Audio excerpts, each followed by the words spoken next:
Subscribe to this YouTube channel and please enjoy watching this video. Here we go. Newcastle host Manchester City on Saturday, January 13th, with both sides now considered two of the most elite teams that the Premier League has to offer. If you traveled back in time and said that to fans of both clubs from years ago, not many would believe you. Both sides have undergone dramatic transformations following gargantuan takeovers.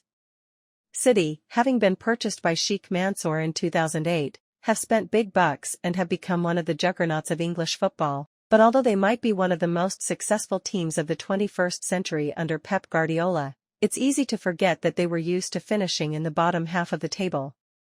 In the 2001-02 season, they were even playing in the second tier, having finished 18th in the league the season before. For Newcastle fans, their memories of years of mediocrity are more recent. They were only taken over by the Public Investment Fund of Saudi Arabia in October 2021, and they have already seen their fortunes change for the better. Back in the Champions League this season, albeit knocked out in the group stage, in a League Cup final in 2023, and a whole host of new talent like Alexander Isak, Harvey Barnes, and Anthony Gordon added to their ranks.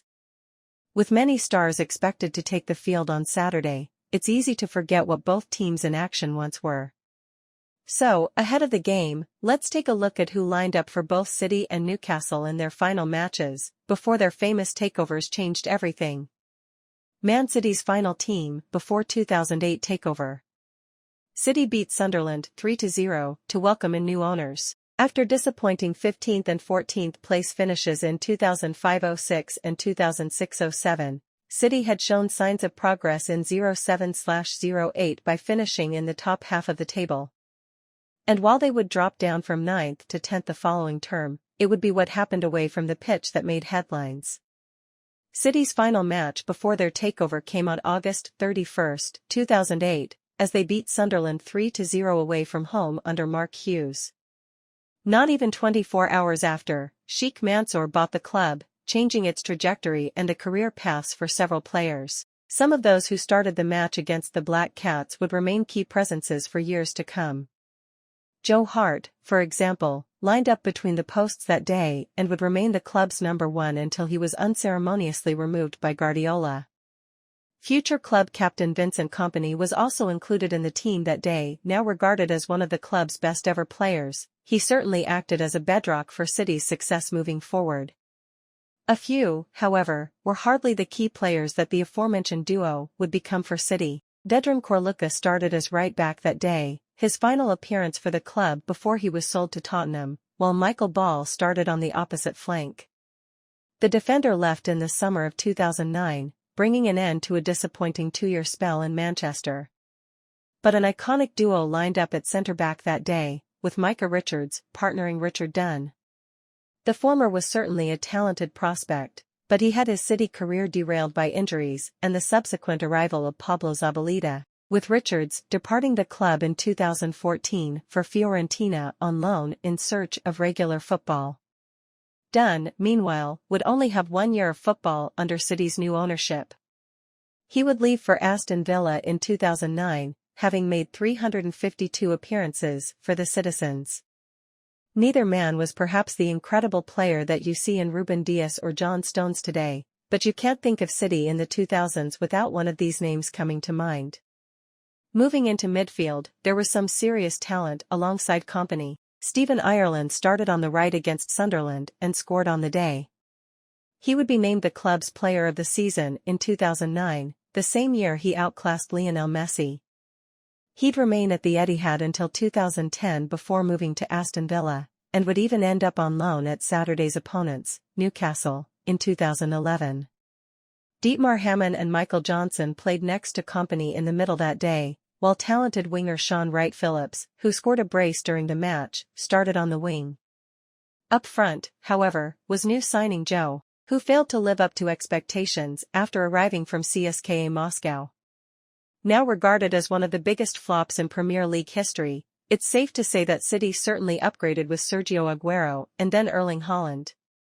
Newcastle lost to Wolves in last game before their takeover.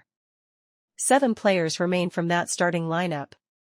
By the time Newcastle were finally rid of Mike Ashley at St James Park, City had already transformed from a mid-table side into serial winners. And while it may take the Magpies some time to reach the same heights following their takeover in October 2021, you only have to see what their final team looked like from the Ashley era to see how far they have come already.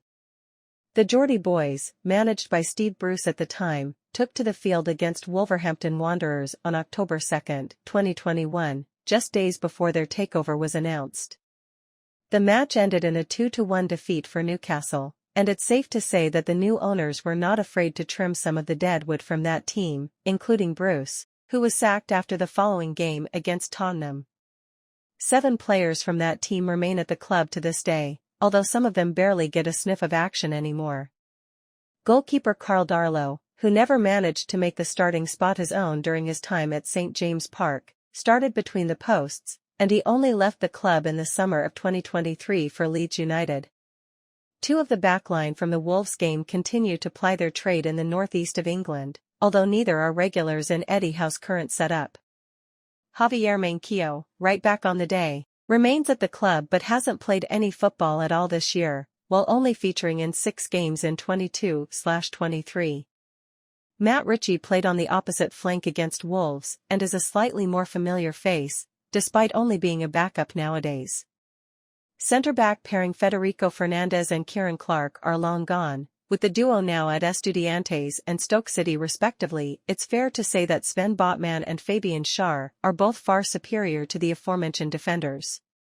Midfield is where there is most consistency, with every player surprisingly still under contract at the club.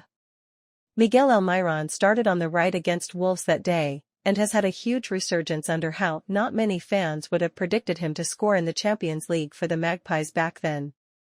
Joe Willock and Sean Longstaff started in the middle alongside Isaac Hayden, and while both Willock and Longstaff are key to Howe nowadays, Hayden hasn't played competitively for Newcastle since December 2021.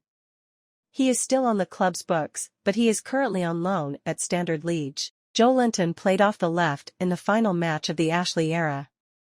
Having failed to cut it as a clinical striker, the Brazilian has turned into an impressive project under Howe, becoming a dynamic box-to-box midfielder. Newcastle fans will miss his presence during Saturday's game, as he is currently sidelined with a 6-week thigh injury. Fans might have predicted the final player from the team that faced Wolves to be the one who would be front and center of the new Newcastle era, but he is now no longer at the club.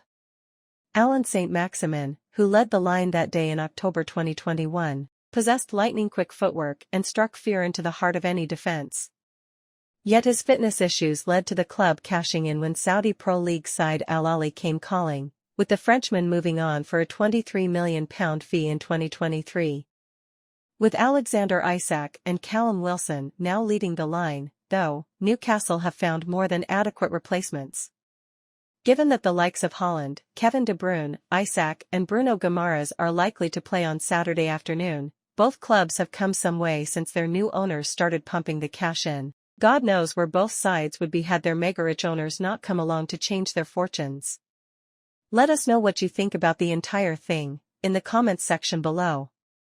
Additionally, stay tuned and subscribe to this YouTube channel for the latest news and updates from around the world. We sign out.